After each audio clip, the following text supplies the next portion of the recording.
thing that gets me about the anti-trans conservative rhetoric around like puberty blockers for trans kids is that I was born with something called hypogonadic hypogonadism, sometimes referred to as secondary hypogonadism, is within the pituitary gland. So the pituitary gland is not telling your gonads to do anything.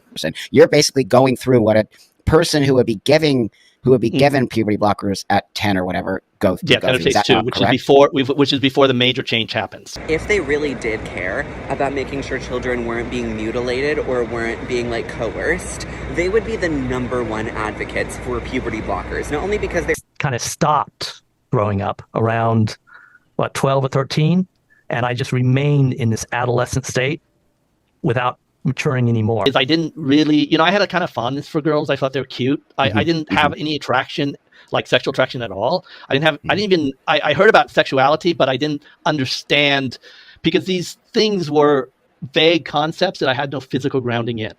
And that's Wow. an adolescent does not have physical groundings in these things. That's like men right. and women. Yes. That's they are right. boys and girls, but they do not understand man and woman. So because men and women occupy a completely different development state than children do. that forcing somebody to go through a puberty with a dominant hormone that is misaligned with your actual gender, that would be, by their terms, mutilation. Excluded from that because I did not even understand why they were interested in those things, because I was still very much still playing around with dolls. I was playing around with kids much younger than myself. 18-year-old cisgender boys around, and we were like, hey boys, we know that you're boys. We know that you've been boys as long as you've been alive, and it's very clear to us that you are boys. Okay. So they are stuck in an adolescent state as they're taking the puberty blockers. Like Jazz is like asexual now. But we just want to be so sure. So we're actually going to make you go through estrogen-based puberty instead. So that way, like, when you get to the end of that road and you're 18, you can decide if you still wanted to be that boy that you always showed signs that you were.